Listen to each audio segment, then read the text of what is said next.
केंद्र सरकार द्वारा 4 श्रम कोड लागू किए जाने के खिलाफ आज ज्वाइंट एक्शन कमेटी की तरफ से हड़ताल की गई। इसे लेकर हमने CMC, HMS, CMPTI, RI burn unit के सेक्रेटरी जेके सिंह से बात की तो उन्होंने कहा कि केंद्र सरकार द्वारा जो 4 श्रम कोड लागू किए गए हैं उसके खिलाफ ज्वाइंट एक्शन कमेटी की तरफ से हड़ताल का आयोजन किया गया। उन्होंने कहा कि हड़ताल पूरी तरह से सफल रही। उन्होंने कहा कि यहाँ पर स्थायी और ठेका श्रमिक दोनों ही तरह से श्रमिकों ने मिलकर हड़ताल को सफल बनाया और प्रबंधन को दिखा दिया कि श्रमिक अगर एकजुट हो जाएं तो वह क्या कर सकते हैं। उन्होंने कहा कि जिस तरह से 4 श्रम कोड बनाए गए हैं उसे श्रमिकों के हितों के साथ समझौता किया जा रहा है। उनसे 12 घंटे काम लिया जाएगा। श्रमिक नया ट्रेड यूनियन नहीं बना सकते, उनको उनके मौलिक अधिकारों से वंचित किया जाएगा। ऐसे में यह बहुत जरूरी हो गया है कि श्रमिक एकजुट हो और 4 श्रम कोड के खिलाफ आंदोलन करें और आज वैसा ही कुछ किया गया और केंद्र सरकार को यह सिद्ध संदेश दिया गया कि श्रमिक जब खामोश रहकर अपने हितों के साथ अनदेखी को बर्दाश्त नहीं करेंगे। उन्होंने आज के शहर लाल के लिए सभी श्रमिकों के साथ साथ जेबीसीसीआई के सदस्य एसके पांडे को भी धन्यवाद दिया जो आज खास तौर पर इस हड़ताल में मजदूरों का साथ देने के लिए आए थे। जी बिल्कुल, सबसे पहले तो धन्यवाद आपके न्यूज चैनल को कि हर एक मूवमेंट को आपने कैप्चर किया और इससे पहले भी जब स्ट्राइक कॉल हुआ था जैक की तरफ से तो आपने उसको कवर किया था, तो उसके लिए विशेष रूप से आपके न्यूज चैनल को धन्यवाद।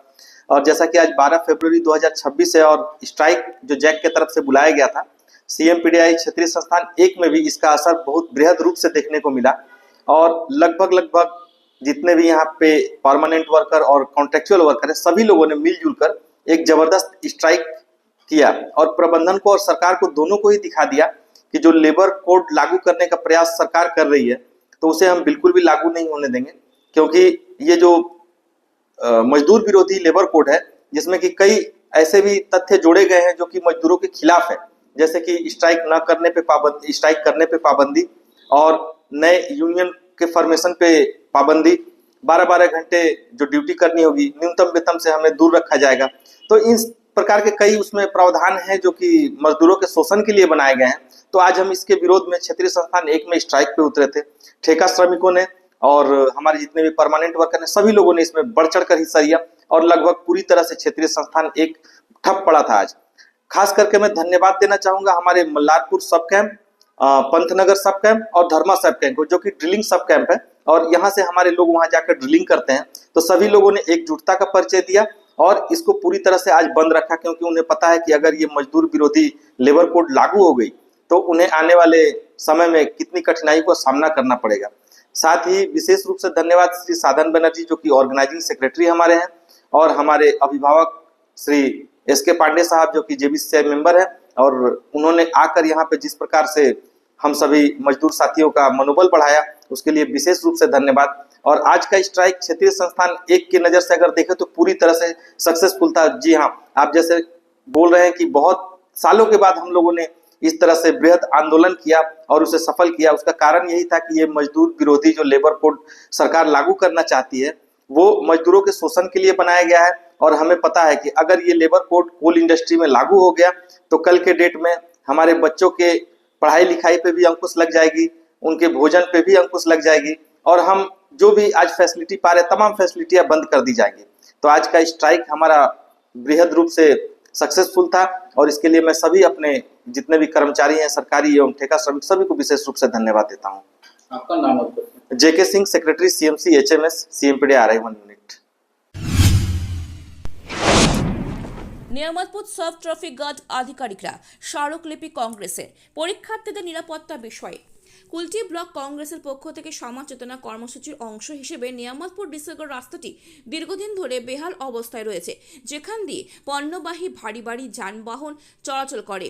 আজ থেকে শুরু হয়েছে উচ্চ মাধ্যমিক পরীক্ষা এবং আগামীতে রয়েছে আরও পরীক্ষা, কিন্তু এই রাস্তায় দুপুর 12টা থেকে যে নো এন্ট্রি খুলে দেওয়া হয়েছে। পরীক্ষা চলাকালীন স্কুলের ছাত্র ছাত্রীদের নিরাপত্তার কথা মাথায় রেখে কুলটি ব্লক কংগ্রেস সভাপতি সুকান্ত দাসের নেতৃত্বে আজ দুপুরে আসানসোলে কুলটির নিয়ামতপুর সাব ট্রাফিক গার্ডের ভারপ্রাপ্ত আধিকারিক মৃণাল কান্তি মুর্মুকে একটি স্মারকলিপি দেওয়া হয়। মূল দাবি, পরীক্ষা চলাকালীন নো এন্ট্রি যেন দুপুর 12টার বদলে বিকেল 3টে পর্যন্ত বজায় রাখা হয়, যাতে পরীক্ষার্থীরা নিরাপদে যাতায়াত করতে পারে বলে জানিয়েছেন সুকান্ত দাস। কর্মসূচি ছিল সমাজ চেতনা কর্মসূচি। আমরা কুলটি ব্লক কংগ্রেসের পক্ষ থেকে আমাদের এই নিয়ামতপুর তো ডিসেগড় রোডটা যে খারাপ অবস্থায় বেহাল অবস্থায় রয়েছে, তো এখানে ট্রাক গাড়ি হেভি লোডেড গাড়িগুলো চলছে এবং এখন পরীক্ষা চলছে। তার জন্যই আমরা এখানে ট্রাফিক আইসি নতুন ইনি এসছেন মুর্মু সাহেব, ওনাকে আমরা একটা রিকোয়েস্ট করলাম, একটা লেটার দিলাম যে এখন যে এক্সামগুলো চলছে, অবশ্য আজকে মাধ্যমিক শেষ হলো কিন্তু আজকে উচ্চ মাধ্যমিক পরীক্ষাটাও শুরু হয়ে গেল, এবং আরও অন্যান্য ইংলিশ মিডিয়াম স্কুলের পরীক্ষাগুলো, নর্মাল পরীক্ষাগুলো, এগুলো কিন্তু এখন কন্টিনিউ আছে। তো আমরা চাই যে এই রোডটা অলরেডি খারাপ অবস্থার মধ্যে রয়েছে, বেহাল দশাতে রয়েছে, তার উপর এখানে হেভি লোডেড ট্রাক গাড়িগুলো চলছে এবং স্কুলে পরীক্ষার যেটা চলছে সেখানে স্টুডেন্টরা যাওয়া আসা করছে, সেটা আমরা চাই যে এই যে নো এন্ট্রি, এই বড় বড় গাড়িগুলো 12টা থেকে যে নো এন্ট্রিটা খুলে দেওয়া হয়, আমরা ওনাকে রিকোয়েস্ট করলাম যে আপনি 12টার সময় নো এন্ট্রিটা খুলবেন না, আপনি 12টার পর মিনিমাম 3টের পর এই নো এন্ট্রিটা খুলবেন, যতক্ষণ এই পরীক্ষার এক্সাম পিরিয়ডটা চলবে আপনি এটাকে কন্টিনিউ রাখুন।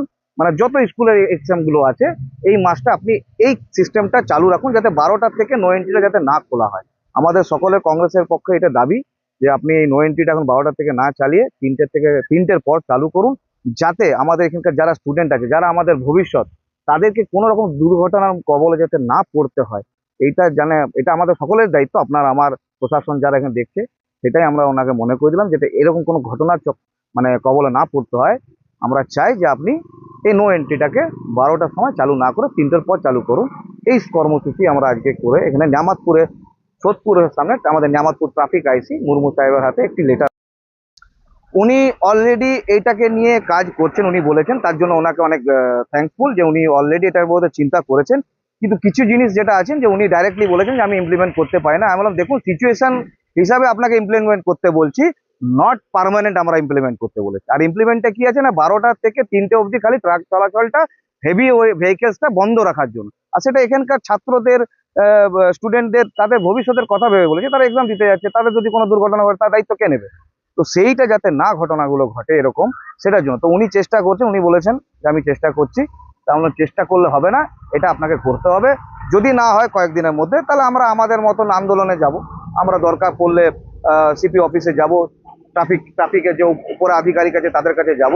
কারণ এটা তো শুধু, এটা কোনো পার্সোনাল ব্যাপার নয়, কোনো আমাদের লাভের ব্যাপার নয়, কোনো রাজনৈতিক ব্যাপার নয়, এটা সমাজকে নিয়ে পড়ে চলা। তো সমাজের যেটাতে মঙ্গল হবে, কংগ্রেস সেখানে রয়েছে। নিয়ামতপুরে ব্যবসায়ী সংগঠনের উদ্যোগে ট্রেড লাইসেন্স ও হোল্ডিং ট্যাক্স শিবিরের আয়োজন আসানসোল পৌর নিগমের তত্ত্বাবধানে এবং নিয়ামতপুর চেম্বার অব কমার্সের উদ্যোগে আজ সকাল থেকে কুলটি নিয়ামতপুর আজ থেকে 2 দিন ব্যাপী এক শিবিরের আয়োজন করা হয়েছে, যেখানে আসানসোল পৌর নিগমের আধিকারিকগণ উপস্থিত ছিলেন। এই শিবিরের মাধ্যমে এলাকার ব্যবসায়ীরা নিজের ট্রেড লাইসেন্স নতুন রূপে বা রিনিউয়াল করাতে পারবেন। তার সাথে এলাকাবাসীদের সুবিধার জন্য হোল্ডিং ট্যাক্স শিবিরও করা হয়েছে, যার মাধ্যমে নিজের বাড়ির ট্যাক্স জমা করতে পারবেন। এই 2 শিবিরে 20% ছাড় দেওয়া হয়েছে বলে জানিয়েছেন নিয়ামতপুর চেম্বার অব কমার্সের সেক্রেটারি গুরবিন্দর সিং এবং 59 নম্বর ওয়ার্ডের কাউন্সিলর জাকির হোসেন দ্বারা একটা ট্রেড লাইসেন্স আর হোল্ডিং ট্যাক্স ক্যাম্প লাগানো হয়েছে। আমরা প্রতি বছর লাস্ট 20 বছর থেকে নিয়ামতপুর চেম্বার অফ কমার্স তরফ থেকে ট্রেড লাইসেন্স ক্যাম্প আমাদের ব্যাপারীদের সুবিধা দেওয়ার জন্য লাগাচ্ছি। যখন এটা মিউনিসিপাল কর্পোরেশন ছিল না, মিউনিসিপ্যালিটি ছিল, তখনও আমরা ক্যাম্প লাগাতে প্রারম্ভ করেছি। আর প্রায় 15-20 বছর থেকে ক্যাম্পটা চলছে। জুলাই মাসে আমরা ক্যাম্প লাগিয়েছিলাম, মোটামুটি অনেক লোক ক্যাম্পের সুযোগ নিয়ে হোল্ডিং ট্যাক্স দিয়ে দিয়েছিলেন আর ট্রেড লাইসেন্স 5 বছর জন্য লোকরা বানিয়েছিলেন। আর এইবারে 20% ট্যাক্সের ছাড় দেওয়া হয়েছে। তো এই ছাড়ের সুবিধা নেবার জন্য অনেক ব্যাপারীজন অনেক লোক যারা বাস করে এখানে কুলটি মিউনিসিপ্যালিটির এরিয়াতে, ওরা আসছে আর সুযোগ নিচ্ছে। এই ক্যাম্প 12 আর 13 তারিখ মানে আজকে আর কালকে 2 দিনের জন্য আছে। যদি আর প্রয়োজন হয় তাহলে আমরা এটা বাড়াবো। আশা তো খুবই ভালো আছে, কিন্তু অনেকজনরা দিয়ে দিয়েছে, তো বারবার তো দেওয়া যাবে না। এটা 2024 পর্যন্ত ট্যাক্স নেওয়া হচ্ছে। আমরা রিকোয়েস্ট করেছিলাম কি আপনারা অ্যাডভান্স ট্যাক্সটা নিন, কিন্তু এরকম কোনো ইয়াদের প্রয়োজন নাই, এরকম ইয়াদের কোনো নোটিশ নাই, এরা নিতে পারছে না। 2024 পর্যন্ত 50% থেকে অনেক লোকটা দিয়ে দিয়েছেন, কিন্তু তাহলে যারা দিতে পারেননি আর সুযোগটা নিবার ইচ্ছা আছে, ওরা এসে এখানে সুযোগ নিচ্ছেন। আর আমরা এটা কামনা করি কি খুব ভালোই কালেকশন এখান থেকে হবে, আর অন্যান্য যেটা কাজ আছে ওটাও কুলটিতে আর দেখা যাবে। আমি गुरविंदर सिंह, सचिव न्यामतपुर चैम्बर ऑफ कॉमर्स। आज हम लोग का आजमगढ़ म्यूनसिपल कॉरपोरेशन के जानिब से और chamber of Nyamatpur chamber of commerce के सहयोग से टैक्स कलेक्शन के लिए, ट्रेड लाइसेंस और होल्डिंग टैक्स के लिए एक कैंप लगाया गया, जिसमें व्यवसायियों के लिए बहुत ही लाभदायक हो रहा है, ताकि हमारा कॉरपोरेशन जो है 20% का छूट दिया है। ये छूट 31 मार्च तक चलेगा। जिन भाइयों को अब तक अपना होल्डिंग टैक्स या ट्रेड लाइसेंस का जमा नहीं करवाए हैं, वो 31 मार्च से पहले करवा लें, ताकि हम लोगों का जो मेयर साहब का जो आदेश है, इलाका का डेवलपमेंट के लिए जो काम हम लोग करना चाह रहे हैं, आप लोगों का टैक्स से बदौलत हम लोग कॉरपोरेशन को हम लोग डेवलपमेंट दे पा रहे हैं। इस तरह का कैंप पिछला वर्ष भी लगा था, इस बार कितना पिछला पिछला बार जो चैम्बर ऑफ कॉमर्स की तरफ से जो कैंप लगा था, और इस बार कलेक्शन हम लोग 20 से 22 लाख रुपए का कलेक्शन उठा के दिए थे, जो इस बार भी उम्मीद करते हैं कि कुछ कम होगा, मगर होगा। अभी कैंप चल रहा है, जो पूरा रिजल्ट हम लोग को शाम तक मालूम चलेगा कितना हुआ। आपका परिचय? मेरा नाम मोहम्मद जाकिर हुसैन है, वार्ड काउंसलर 59।